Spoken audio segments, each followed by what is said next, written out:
다르크의 고해 성사.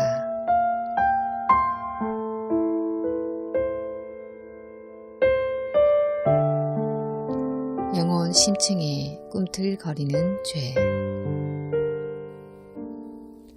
어제는 아내가 많이 울었다. 나는 작은 밀실에서 밤새 책을 읽고 있는데 저쪽 어둠 속에서 아내는 쉽게 잠을 자지 못하고 훌쩍이고 있었다.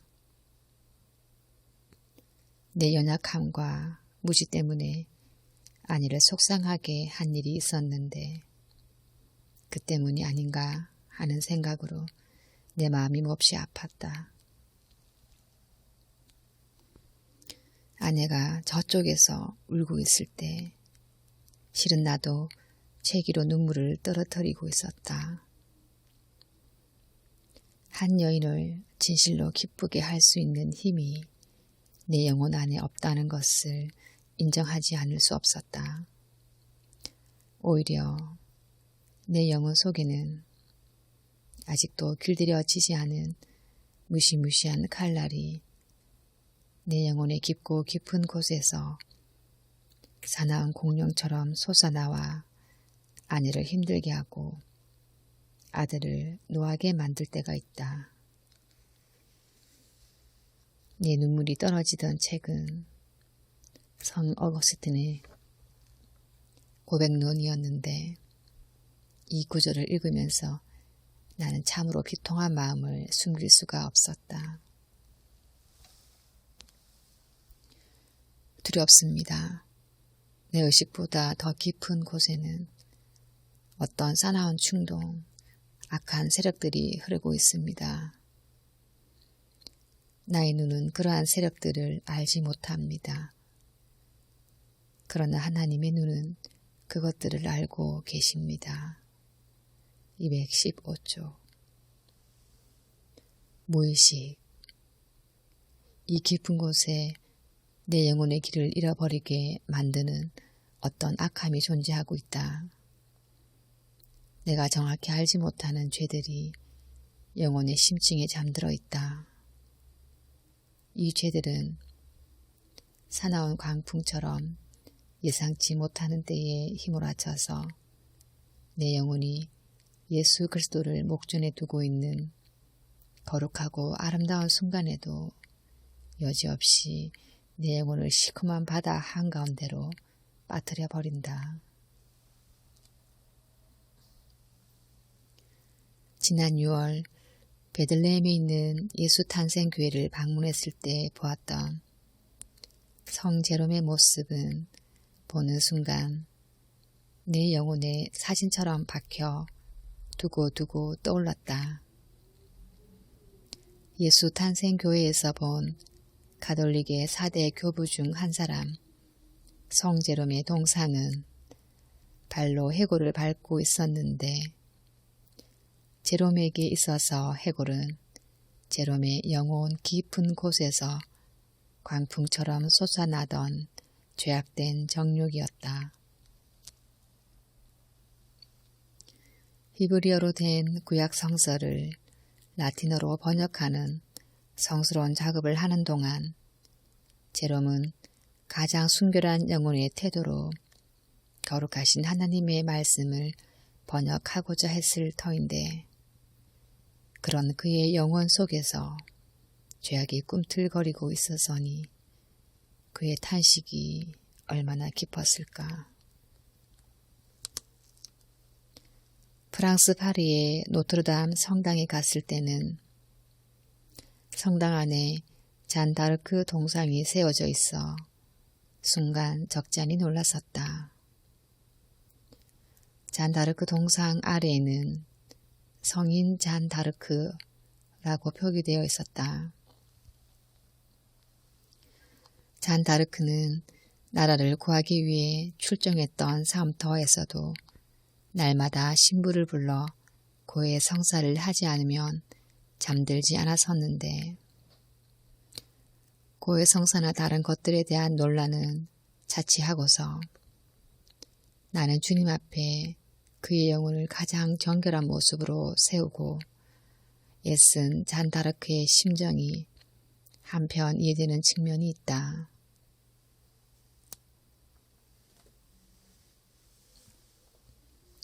내 영혼은 하나님 곁으로 더 가까이 갔다고 생각하는 순간 내 영혼이 품고 있는 죄악을 다시금 적나라하게 깨닫게 된다. 내가 죄를 고백하지 않고 온종일 신음할 때 내 뼈들이 다 녹아내렸습니다. 밤낮으로 죄의 손이 나를 짓누르시니 한여름 때학볕에 있던 것처럼 내 원기가 다 빠져버렸습니다. 내가 주께 죄를 인정하고 내 범죄를 감추지 않겠습니다. 내가 내 범죄를 여호와께 고백하리라 했더니 주께서 내 죄악을 용서하셨습니다. 시편 32편 2절에서 5절. 다윗의 고백처럼 나는 뼈들이 녹아내리는 것 같은 고통으로 온종일 신음할 때가 있다. 예수 그리스도를 구주로 모시고 새로운 피조물이 된 나에게 왜 또다시 뼈를 녹아내리게 하는 고통이 찾아오는가. 온전한 연합에 이르는 길.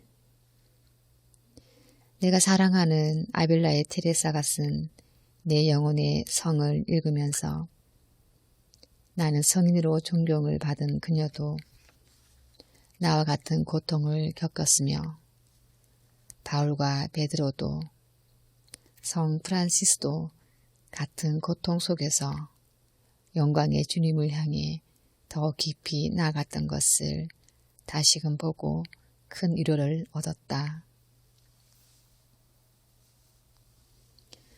아빌라의 테레사는 그녀의 책에서 믿는 자들의 영혼 속에 존재하는 7가지 성을 정밀하게 그려놓고 있다. 첫 번째 성에서부터 세 번째 성까지는 예수님과의 온전한 연합에 이르는 초보적인 단계인 듯하다. 입으로 내뱉는 열정적인 기도, 이성적으로 접근되는 묵상, 성취하는 명상 등이 초보적인 단계에서 이루어지는 가장 일반적인 모습의 기도로 표현되고 있다. 네 번째 단계의 성에서부터는 성령님의 빛이 영혼을 꿰뚫으면서 예수님과의 연합이 깊어지기 시작한다.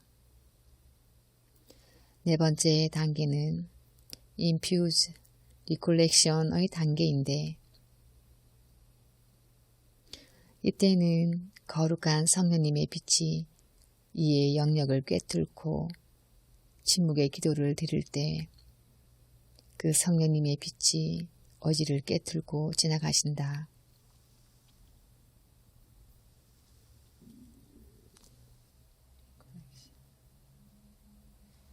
다섯 번째 단계의 성에서는 하나님과의 연합이 더욱 친밀해지는데 이때는 기억과 상상의 내적인 감각들을 꿰뚫는다. 여섯 번째 단계는 예수 그리스도와 영적으로 혼인을 약속하는 아름다운 단계인데 이때는 외부적인 감각들을 사로잡아 신비한 영적 엑스터시를 경험하게 한다. 이처럼 6단계의 영적인 기도를 드리는 동안 믿는 자들에게 중요하게 요구되는 것은 예수님만을 그 기도의 중심에 모시는 것이다. 그렇게 되면 이 기도는 믿는 자를 겸손함과 자신에 대한 적나라한 인식 가운데서 성숙할 수 있도록 하고 더욱 성스러운 기도의 단계로 인도한다. 그 마지막 단계가 바로 예수 그리스도와의 결혼의 단계이다. 이 단계에서 영혼은 가장 내적인 성소에 이르게 되고 삼위일체 되시는 하나님과의 거룩하고 내밀한 존재를 영혼 깊은 곳에서 발견하게 된다. 영혼은 더 이상 거룩한 사랑의 연합에 대해 눈이 멀거나 기먹지 않게 되고 하나님께서는 사랑하는 믿는 자들의 눈에서 비늘을 벗겨 얼굴과 얼굴을 맞대고 믿는 자들을 보게 된다. 그러한 이 마지막 단계, 즉 예수님과의 온전한 연합의 단계에서도 죄들이 있다. 예수 그리스도의 십자가의 보혈로 거대한 죄에서는 해방이 되었어도 육신을 입고 있는 믿는 자들의 내면 깊은 곳에서 눈으로 감지할 수 없는 작은 죄들이 솟아나게 된다. 여기서 느끼는 두려움은 그리스도를 향한 사랑에서 비롯되는 다른 종류의 두려움인데 이제 그 정체를 더욱 분명히 알겠다. 나의 사랑하는 신랑 되시는 예수 그리스도를 아주 사소한 죄를 범함으로써도 상처 입히고 싶지 않은 신부의 마음이다. 만에 하나라도 지극한 사랑의 대상인 예수님을 해방할까 하는 두려움이 이때 나의 영혼이 느끼는 두려움이다. 아침에 일어나 밥을 먹고 난 뒤 아내는 이런 말을 했다. 내 안에 정말 알 수 없는 깊은 죄들이 있고 이것들 때문에 괴로웠어요. 은밀한 생각, 얼굴을 붉히다. 어제 아내는 남편에 대한 서운한 마음에서 주님께 나아가기 시작했으나 성령님께서 아내를 눈물로 인도한 자리는 바로 아내의 영혼 깊은 곳에 있는 무의식의 죄였다. 아내 역시 그 무의식의 죄가 비록 스스로 의도한 것이 아니고 알아차리기도 어려운 죄일지라도 엄연히 존재해 예수님과의 연합을 파괴하는 그 슬픈 모습이 안타까워 그 죄를 가지고 십자가 앞으로 나아간 것이다. 다른 사람의 잘잘못을 생각하는 것 자체가 아무 소용이 없고 의미가 없는 것 같아요. 내 안에도 죄악들이.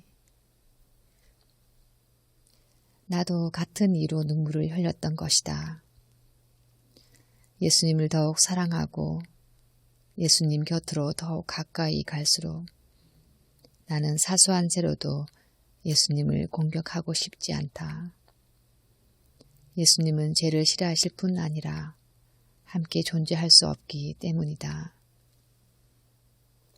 물론 사랑의 예수님께서는 끝없는 자비와 은혜로 나의 죄를 덮어주시고 눈감아 주시지만 그럴수록 나는 예수님이 더욱 사랑스러워 더욱 정결한 모습으로 그분과 연합하고 싶은 것이다.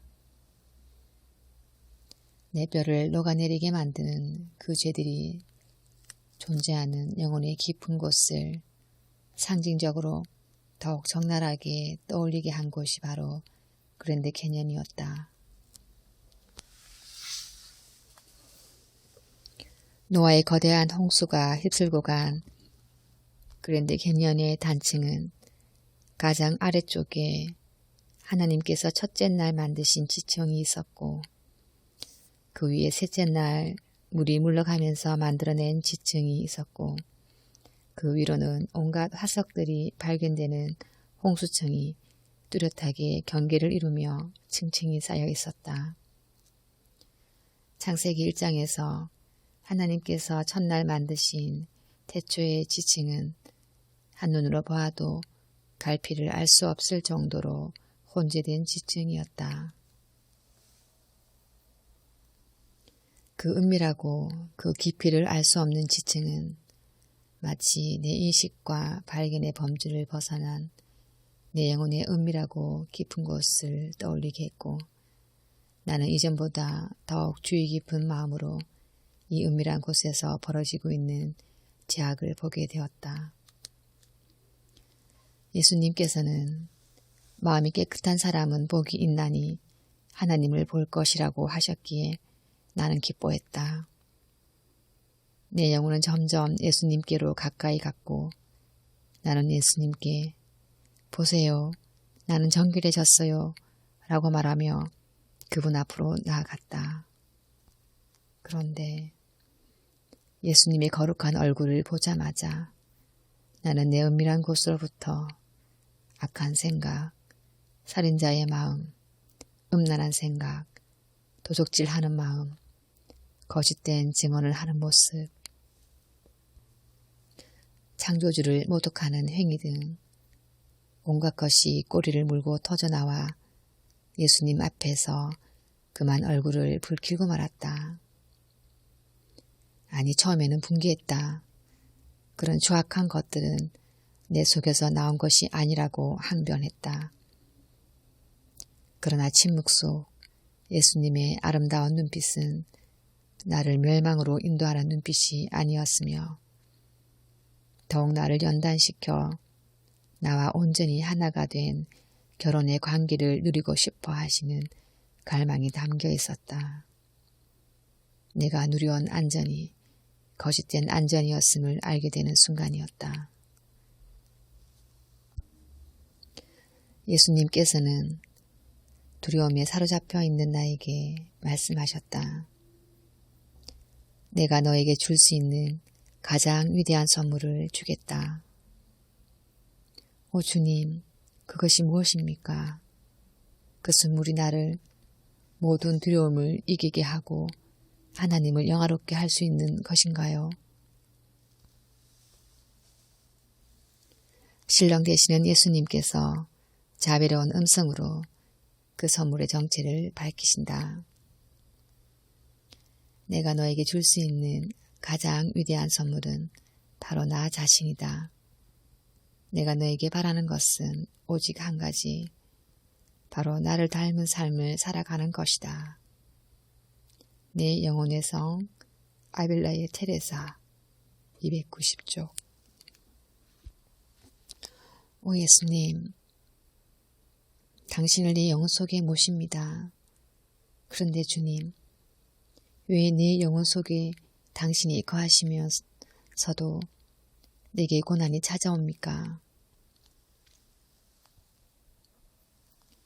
내가 내 속에 거하는 이유는 내게 안식을 주거나 내가 존경을 받거나 너를 기쁘게 하려는 것이 아니라 내 자아가 포기되고 내 영혼의 모든 노력이 하나님을 기쁘시게 하고 그분에 대한 사랑을 나타내는 길을 찾는 것에 온전히 집중되도록 하기 위해서다.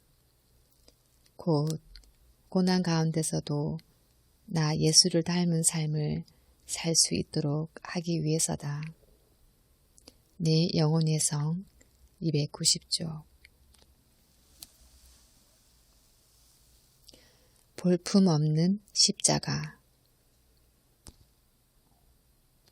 이사한 집에 새로 생긴 골방에 십자가를 놓고자 하는 마음이 생겨 어느 매장을 찾았는데 십자가들이 하나같이 아름답고 화려하게 만들어져 있어 고르지를 못했다.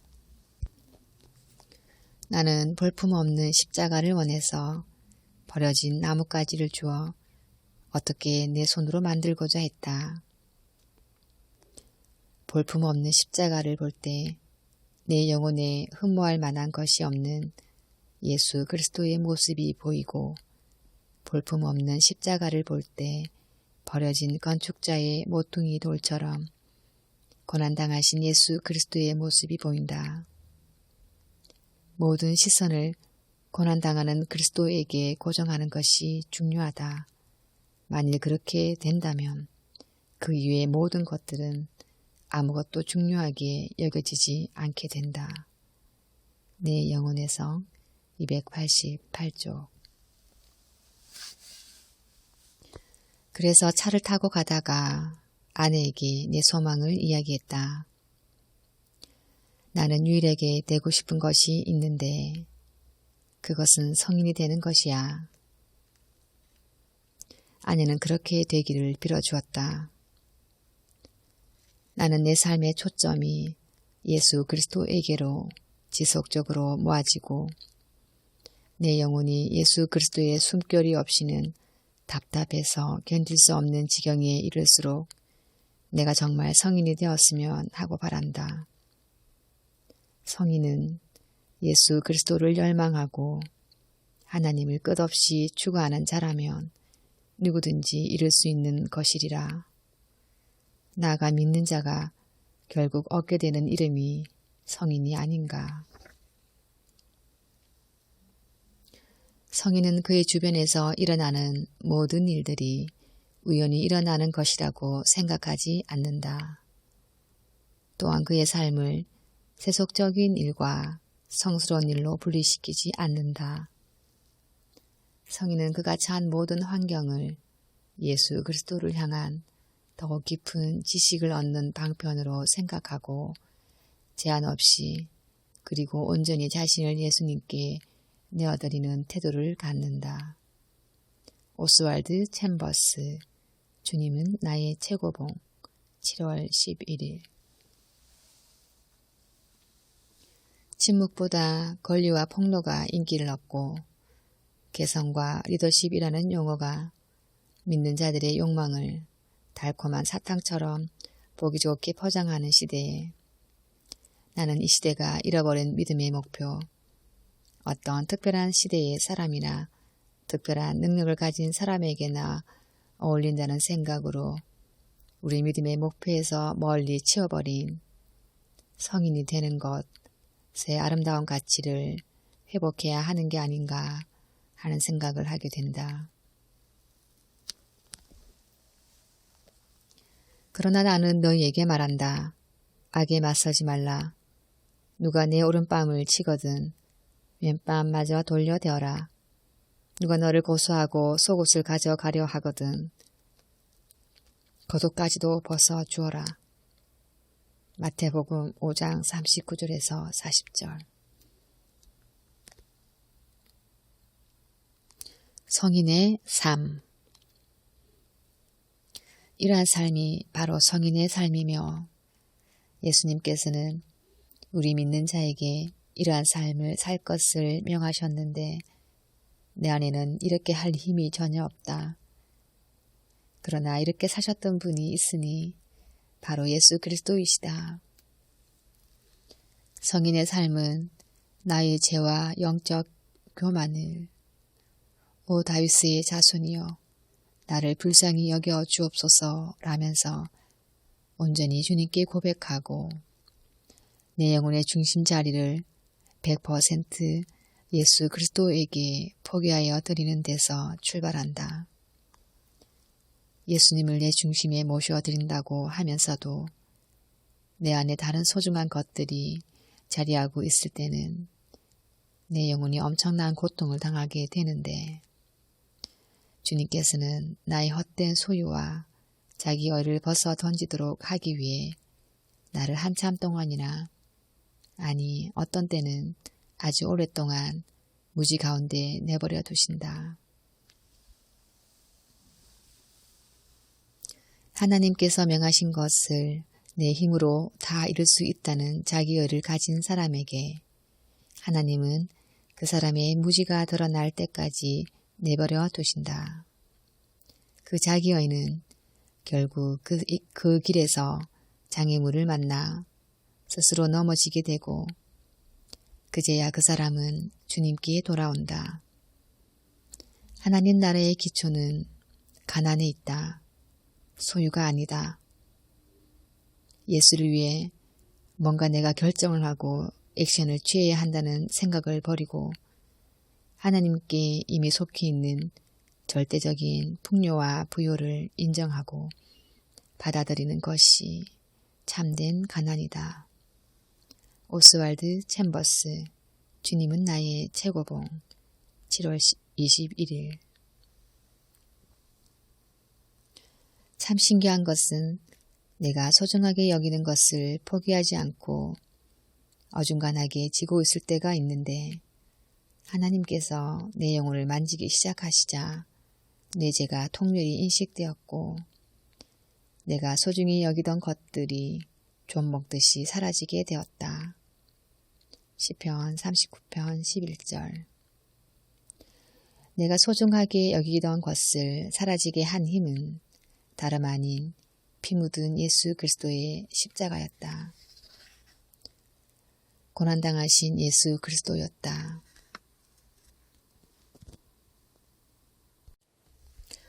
이번 여름에 예수 그리스도의 나를 향한 사랑을 다시 한번 깨닫게 해준 것은 시간이었다.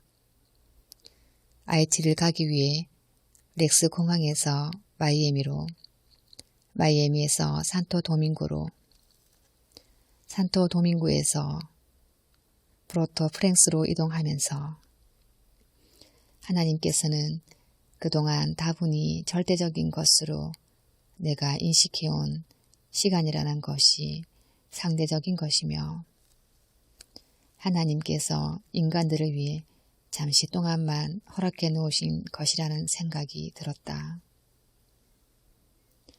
시간이 앞으로 몇 시간 빨라지고 뒤로 몇 시간 느려지기를 반복하면서 내 믿음이 시간이라는 장벽을 뛰어넘어 자유할 필요가 있다는 생각을 하게 되었다. IT에서 돌아온 뒤 김사만 집사님과 이야기를 하다가 우리는 하나님의 역사는 궁극적으로 시간을 뛰어넘어 관점으로 모아진다는 결론을 내렸다. 나는 내가 하루를 살고 인생이라는 것을 살아가면서 얼마나 시간이라는 것에 매여 초조해하고 두려워하고 불안해했는지를 돌아보게 되었고 결국 내 영혼은 시간을 창조하신 영광의 주님께서 우리의 죄를 구속하기 위한 그 사랑 때문에 그가 창조하신 피조물에 육신을 입고 그가 창조하신 시간 속으로 들어오신 고통을 조금이나마 이해하게 되었다. 내가 어머니의 모태 중에 생기기 전 태초부터 내 존재를 아신 주님께서는 천년을 하루처럼 보시고 시작도 끝도 없으신 어마어마한 분이신데 그분이 답답한 시간 속으로 들어오셔서 인간의 시간 때문에 육신 때문에 당하는 모든 고통을 친히 담당하시는 놀라는 사랑을 보여주신 것이다. 하나님의 놀라운 사랑과 위대하신 능력을 깨닫자 나는 아빌라의 테레사처럼 하나님께서 내게 주신 그 모든 자유를 다시금 하나님께 되돌려드려 하나님의 노예로 살아가는 것이 더욱 기쁘고 지혜로운 것이라는 생각이 들었다. 오 주님, 내게 자유의지를 주신 이유는 그 자유의지를 다시금 주님께 바쳐 내가 다른 누구도 아닌 주님의 노예로 살아갈 수 있도록 하시기 위함이군요. 이렇게 기도를 드렸더니 예수님께서는 나는 너를 노예로 부르지 않고 아들로 불렀다. 너는 내 사랑하고 기뻐하는 아들이다. 라고 말씀하셨다. 주님이 성경을 통해 그렇게 말씀하시는데도 불구하고 내 영혼은 아들로서의 신분을 누리면서도 주님의 노예가 되는 지혜와 기쁨을 계속 고백하게 되었다. 이것은 마치 아내와 연애를 할 때에 사랑하는 그녀에게 온전히 들어가기 위해 내가 그녀의 노예가 되기를 원한다고 생각하는 것과 유사한 점이 있을지도 모르겠다. 한 여인을 향한 불타는 사랑이 내 영혼을 노예가 되어도 좋다는 정도까지 이끌고 갔다면 하물며 내 영혼을 완성하신 예수님을 배울 때에 내 좁은 지각으로는 이해되지 않는 예수님의 무한한 지혜를 맛보게 될 때에 내 무지한 영혼을 노예처럼 의탁하고 싶은 마음을 정확히 설명할 길이 없다. 세상의 왕이 되는 것보다 예수님의 노예가 되는 것이 비교할 수 없을 정도로 가치 있고 영광스러운 것이라며 예수님께 나아가니 예수님은 이러한 영혼을 눈물로 들어 올리셔서 그가 친히 입고 있던 황금빛 겉옷을 입혀주시고 입맞춤해 주신다. 나는 결코 두렵지 않습니다. 정경 집사님이 내 글을 읽고 인디언 선교사로 평생을 헌신하다 29살에 하나님 곁으로 간 데이빗 브레이너드를 연상케 된다고 이야기를 했다. 데이빗 브레이너드가 누구인지 몰라 찾아 읽어보고 나서 나는 내 영혼에 한 가닥 남은 자의 찌꺼기까지도 모두 그리스도의 불로 태워버리기를 원하시는 하나님의 요청을 듣게 되었다. 그 위대한 인물을 내 앞에 두었다는 기쁨과 함께 그리스도를 향해 타오르는 그의 불꽃 같은 사랑과 헌신을 닮고 싶다는 생각이 간절해졌다. 데이빗 브레이너드는 자기의 생일날이 되면 아침 일찍부터 일어나 어둠이 깊어질 때까지 무릎을 꿇고 영광의 하나님께 기도를 드렸다고 한다. 이 부분을 읽고 많은 회개를 했다. 두 손을 모으고 무릎을 꿇고 골방에 앉아 더럽고 죄악된 것을 모두 태우시는 하나님의 불꽃을 열망하며 예수님의 지극한 사랑과 성령님의 참된 위로를 소망했다. 내 기도는 시간이 지나면서 성프란시스처럼 예수님을 지극히 묵상하다가 손발과 옆구리에 못자국과 창자국을 가지게 되어도 좋겠다고도 했고 그리스도의 남은 고난을 내 육체에 채우기를 원한다고 고백하기도 했다. 이런저런 고백을 하면서 하나님 앞으로 나아가고자 했으나 하나님께서는 그의 영광 가운데서 또다시 나의 무지를 보여주시면서 겸손히 주님 앞에 설 수 있도록 은혜를 베풀어 주셨다.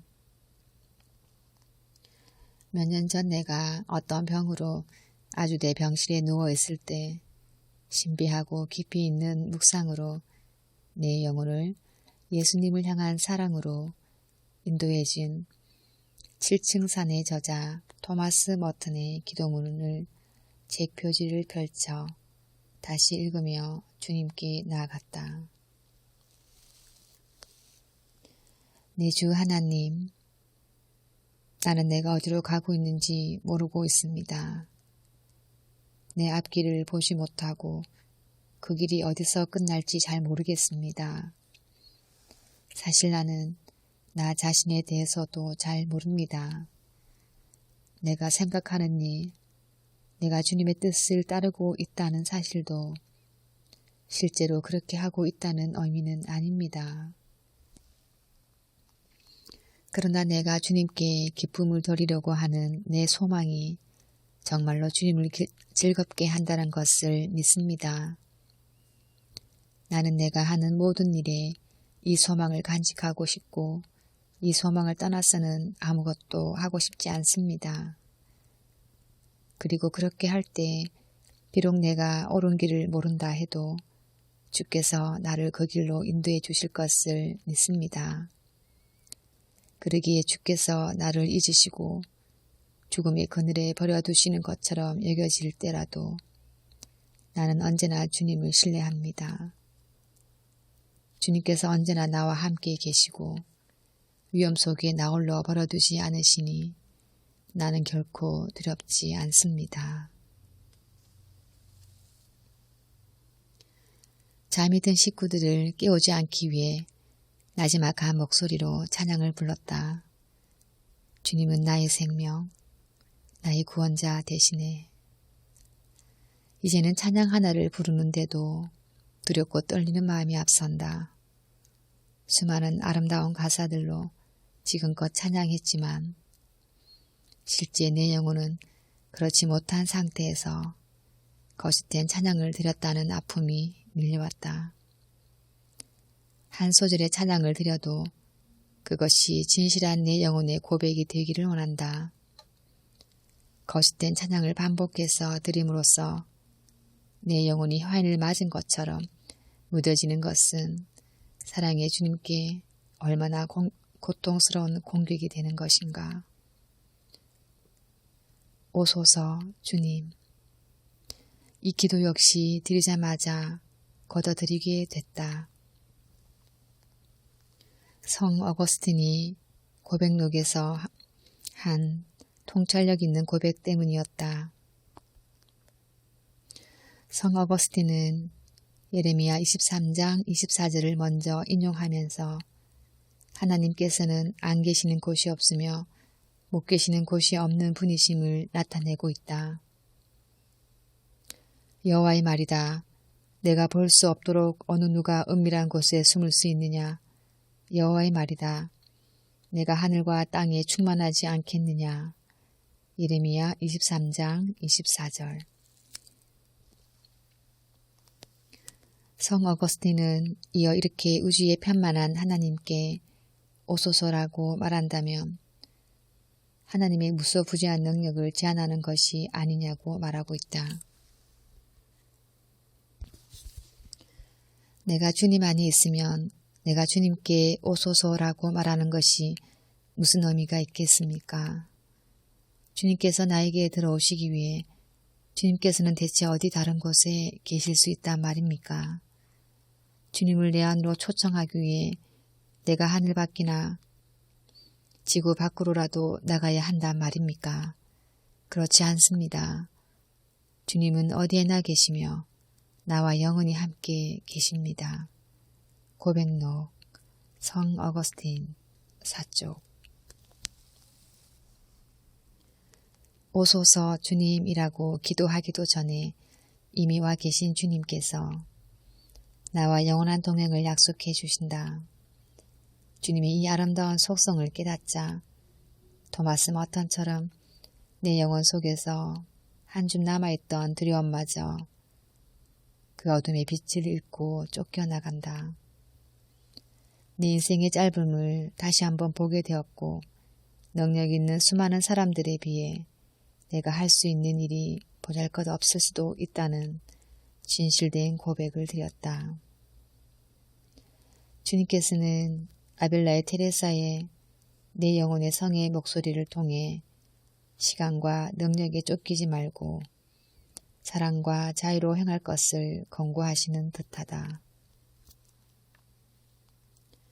주신 능력 안에서 행하라. 모든 사람을 섬기고 모든 이들을 찾아가 사랑하는 것은 불가능하다. 대신 너는 기도할 수 있다. 하나님께서 주신 달란트 안에서 행하라. 제자들처럼 많은 사람들을 개종시키지 못할지도 모른다. 단지 다른 사람을 도와줌으로써 그들이 하나님을 더욱 사랑할 수 있도록 돕는 일을 하는 것도 기쁜 일이다. 하나님은 사람이 하는 행위의 위대함을 보지 않으신다. 하나님이 보시는 것은 그 사람이 어떤 일을 할 때에 품고 있는 영혼 속에 사랑을 보신다. 만일 그 영혼이 사랑 안에서 그가 할 수 있는 것을 할 때 하나님께서는 그 영혼을 날마다 도우셔서 더욱 그 사랑이 깊어지고 커갈 수 있도록 도우실 것이다. 아벨라의 테레사 내 영혼의 성 289쪽. 나를 잊고 주님만을. 하나님을 묵상하며 글을 쓰다 보니 벌써 동이 터온다. 아침 6시가 다 되어 간다. 일찍 자려고 했는데 하나님을 묵상하는 시간은 세상의 그 어떤 시간보다 아름답고 귀해 시간이 이렇게 빨리 지나가 버렸는지도 몰랐다. 내 생활의 겉을 보면 많은 일이 일어나지 않고 조용하고 인간적인 재미라는 것도 많지 않은 것 같은데 내 영혼의 내면은 광풍이 일고 뜨거운 태양이 뜨고 꿀보다 달콤한 예수님과의 연애로 가득 찬 거대한 서사시이다. 밤을 새워 이처럼 묵성의 글을 쓰는데도 피곤함은커녕 독수리 날개쳐 올라감 같은 새로운 힘으로 출렁거린다. 나에 대한 생각을 잊어버리게 만드시는 주님. 우리 영혼이 우리 스스로에 대한 생각을 잊어버릴 때, 그리고 예수님만을 생각하게 될 때, 우리의 가난한 영혼은 말할 수 없는 거대하고 아름다운 하나님의 능력과 비전으로 채워질 것이다. 하나님이 내 안에 거하시다면 어떻게 보잘것없는 우리들의 쉼을 생각하고 영광을 걱정하고 존경받을 것을 염두에 두는가? 만일 영혼이 주님과 깊이 있다면 그 영혼은 스스로에 대해 어떤 것도 생각하지 않을 것이다. 그의 모든 초점은 주님을 기쁘시게 하는 길을 찾는 데 모아질 것이고 얼마나 주님을 사랑하는지 보여드리는 데 초점이 맞춰질 것이다. 이것이 기도의 목적이고 영적인 결혼의 목적이다. 아빌라의 테레사, 내 영혼의 성 291조. 아빌라의 테레사는 하나님과의 연합의 마지막 단계인 7번째 성에서 누리는 영적 상태를 이렇게 결론짓고 있다. 그 영혼은 더 이상 특이한 신비적 경험을 할 필요가 없다. 왜냐하면 이제 다시는 하나님으로부터 떨어지지 않을 것을 알기 때문이다. 예수님처럼 그 영혼은 하나님 아버지를 향한 사랑과 그분의 뜻에 대한 순종으로 말미암아 십자가를 품게 된다. 그 영혼은 하나님과 가까이 걸은 모든 자들이 그랬던 것처럼 큰 고난을 당하게 될 것이지만 그 시험과 박해 가운데서도 예수 그리스도를 나타내며 큰 행복을 누리게 될 것이다. 내 영혼의 성 260조. 오 주님, 주님이 함께 하시지 않으신다면 나는 아무것도 시작하지 않겠습니다. 아멘. 2010년 7월 30일 탈봇에서